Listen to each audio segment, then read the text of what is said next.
Hello, ഇന്നൊരു ചെമ്മീൻ കൽമാസ് ഉണ്ടാക്കിയല്ലോ. അതിനതാ കുറച്ച് ചെമ്മീൻ ഉപ്പും മുളകും മഞ്ഞളും ഇട്ടിട്ട് ഒന്ന് കായം പരട്ടി വെച്ചിട്ടുണ്ട്. ഇനി എണ്ണയിലിട്ടിട്ട് ഒന്ന് പൊരിച്ചെടുക്കാം കേട്ടോ. അതിലേക്ക് കുറച്ച് കറിവേപ്പിലയും കൂടി ഇട്ട് കൊടുക്കുക. ഇട്ട് കൊടുത്തത് പൊരിച്ച് വെച്ചിട്ടുണ്ട്. ഇനി അതൊന്ന് ക്രഷ് ചെയ്തെടുക്കാം കേട്ടോ. ഇതാ ആ എണ്ണയിൽ തന്നെ കുറച്ച് സവാള ഇട്ട് കൊടുക്കുക. അതിലേക്ക് പാകത്തിന് ഉപ്പിട്ട് കൊടുത്തിട്ട് നന്നായിട്ട് വഴറ്റി കൊടുക്കുക കേട്ടോ. അതിലേക്ക് പച്ചമുളക് ചെറുതായി അരിഞ്ഞിട്ട് കൊടുക്കുക. മസാലപ്പൊടികൾ മഞ്ഞൾപ്പൊടി മുളക് പൊടി ഇട്ട് കൊടുത്ത് നന്നായി വഴറ്റിയതിന് ശേഷം കുറച്ച് വേപ്പിൻ്റെ ഇല അരിഞ്ഞിട്ട് കൊടുക്കുക.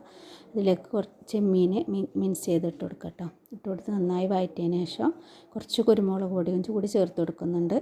അതും കൂടി ഇട്ട് നന്നായി മിക്സ് ചെയ്ത് കുറച്ചധികം മല്ലിച്ചപ്പും വേപ്പിലയും കൂടി ഇട്ട് കൊടുത്താൽ നമ്മൾ മസാല റെഡി ആയിട്ടുണ്ട് കേട്ടോ.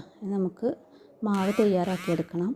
അത് മാവ് പത്തിരിക്ക് കുഴക്കണ പോലെ കുഴച്ച് എടുക്കുക. അതിലേക്ക് തേങ്ങ ജീരകം ചെറിയ ഉള്ളി ഒന്ന് ഒതുക്കി ചേർത്തിട്ടുണ്ട് കേട്ടോ. ഇനി മാവിലേക്ക് ഇട്ട് കൊടുത്തിട്ട് നന്നായിട്ട് കുഴച്ചെടുത്തിട്ടുണ്ട്. അതൊന്നിങ്ങനെ ചെറിയ ബോളാക്കിയിട്ട് എടുക്കുക.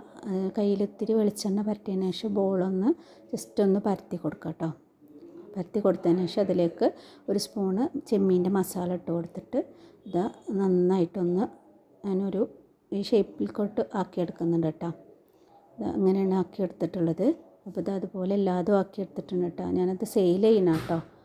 ഒന്ന് ഓർഡർ ഉണ്ടായിരുന്നു, അപ്പോൾ അങ്ങനെ ചെയ്തതാണ്. ഇനി ഇതൊന്ന് ആവി ഏറ്റിയെടുക്കുന്നുണ്ട്. നെട്ടിൽ ചെമ്പിലിട്ടിട്ട് ആവി ഏറ്റിയെടുക്കുക കേട്ടോ. ഇനി ഒരു മസാല കൂട്ട് തയ്യാറാക്കണം. കുറച്ച് കാശ്മീരി ചില്ലി പൗഡർ ഇട്ട് കൊടുക്കുക. ഒരു നുള്ളു ഉപ്പിട്ട് കുറച്ച് ഓയിലും കുറച്ച് വെള്ളം ഒഴിച്ചു കൊടുക്കുക കേട്ടോ.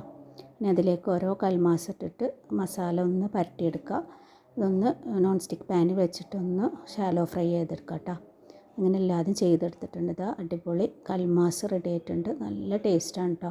അപ്പോൾ എല്ലാവരും ചെയ്ത് നോക്കുക. ഇഷ്ടപ്പെട്ടാൽ ലൈക്ക് ചെയ്യുക, ഷെയർ ചെയ്യുക, സബ്സ്ക്രൈബ് ചെയ്യുക കേട്ടോ.